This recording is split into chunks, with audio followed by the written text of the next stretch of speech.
मध्य प्रदेश के नरसिंहपुर जिले का ग्राम कठौतिया, जहां से जिला मुख्यालय नरसिंहपुर महज 8 किलोमीटर दूर है और दूसरी ओर करेली तहसील भी सिर्फ 8 किलोमीटर की दूरी पर स्थित है। यानी दोनों तरफ शहर जैसी सुविधाएं हैं, लेकिन गांव के भीतर आने वाला रास्ता आज भी बदहाली की कहानी बयां कर रहा है। ग्राम कठौतिया और देवरी के ग्रामीण पिछले 15 वर्षों से सड़क के गड्ढों से जूझ रहे हैं और हालात इतने खराब हैं कि हर दिन यहां खतरनाक हादसे का खतरा बना रहता है। जनप्रतिनिधि मंचों से भले ही दावा करते हों कि गांव-गांव तक सड़कें बन चुकी हैं, लेकिन जमीनी हकीकत इन तस्वीरों में साफ दिखाई दे रही है। यह वही रास्ता है जहां से रोजाना हजारों लोग आवाजाही करते हैं। स्थानीय लोगों की माने तो अगर किसी प्रसूता महिला को इस रास्ते से अस्पताल ले जाया जाए तो उसकी रास्ते में ही डिलीवरी होने का खतरा बना रहता है, यहाँ तक कि जान भी जा सकती है। चौंकाने वाली बात यह है कि इसी सड़क पर सरकारी वेयर हाउस मौजूद है, जहां भारी वाहनों का लगातार आना जाना होता। वहीं दूसरी ओर आरोग्य जन स्वास्थ्य केंद्र भी मौजूद है, जहां इलाज के लिए ग्रामीण पहुंचते हैं और 108 एम्बुलेंस भी इसी जर्जर रास्ते से गुजरने को मजबूर है। इसके बावजूद सड़क के हालात बद से बदतर बनी हुई है। अब बड़ा सवाल यह है कि क्या जिला प्रशासन इस गंभीर समस्या को संज्ञान में लेकर कोई ठोस कदम उठाएगा या फिर ग्रामीणों को यूं ही खतरे के इस रास्ते पर जिंदगी दांव लगाकर चलना पड़ेगा। वहीं बात करें तो विधानसभा नरसिंहपुर के ग्राम कठौतिया देवरी पंचायत के लगभग 3,500 मतदाता हैं, जो इस पीडब्ल्यूडी विभाग के जर्जर रास्ते से निकलने को मजबूर हैं। Bureau report, news voice of India. आप इसी गांव के हैं? हाँ, मैं यहाँ का निवासी। लगभग यहाँ कितनी वोटर होंगी इस गांव क्षेत्र में? लगभग 26 से 2700 वोटर। 2700। और उसके बाजू में जो देवरी कला है क्या है? 550-600 वोटर वहाँ। 550-600। ये जो रास्ता है आपके यहाँ का गांव का अंदर आने वाला, जो हाईवे से अंदर निकलता है, पहले यहीं से बसें जाती थी? पहले ये NH 26 था। हाँ।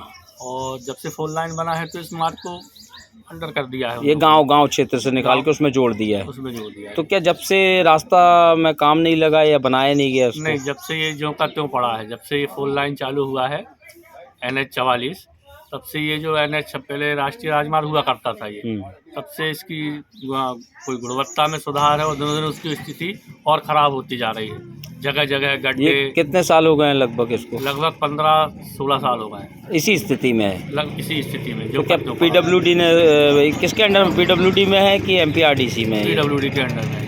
तो किसी ने यहाँ पहल नहीं की इसको बनवाने के लिए, बोलने की जनप्रतिनिधि, किसी जनप्रतिनिधि ने? कोई जनप्रतिनिधि से बात भी नहीं हुई और सारे जनप्रतिनिधि भी यहाँ से निकलते हैं, आना जाना भी रहता था। लेकिन अब चूंकि क्या है 4 लाइन चालू हो गई है तो ज़्यादातर लोग वहीं से निकलते हैं। जैसे ग्रामीण क्षेत्र के लोग हैं जो स्वास्थ्य विभाग जा रहे हैं या प्रसूता जा रही है, अगर इस स्थिति में जैसे रोड के हाल है या रास्ते के हाल है तो क्या होगा?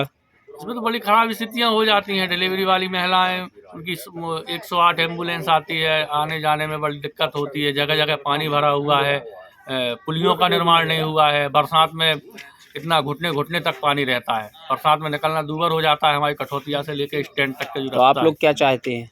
ये चाहते हैं कि इसका चौड़ीकरण हो और एक सीमांकन के साथ जो लोग रोड के दोनों तरफ अतिक्रमण किए हुए हैं वो अतिक्रमण हट के और विधिवत ये 2 लाइन तो कम से कम बनना चाहिए। आगे वेयर हाउस भी है, आरोग्य केंद्र भी है और उस हिसाब से सीधा नरसिंहपुर जिला मुख्यालय के लिए टच करता है। इसके पहले आप जनपद में भी कुछ थे ना? इसके पहले मैं पूर्व में जनपद सदस्य था। तो उस समय पहल आप लोगों ने नहीं की? नहीं, पहल हम लोगों ने जैसे जहाँ भी जाते थे, एक बार कलेक्टर साहब से भी चर्चा हुई थी, CO जिला पंचायत से भी चर्चा हुई थी, तो उन्होंने यही पल्ला झाड़ लिया था कि भाई ये हमारे अधीन नहीं है, PWD से बात करिए आप। वहाँ पर क्यों? कलेक्टर के अधीन तो है, एक PWD उन्हीं के उसमें अंडर में आता है, पूरे विभाग उनके अंडर में आते हैं। हमने जब मैं जनपद सदस्य था 2022 के पहले मैंने एक पत्राचार भी किया हुआ था, लेकिन उसका कोई अभी तक जवाब नहीं मिला है और दिनों दिन हालत खस्ता ही हो गई है रोड की। क्या नाम है आपका? अनुराग पटेल, पूर्व जनपद सदस्य कठौती।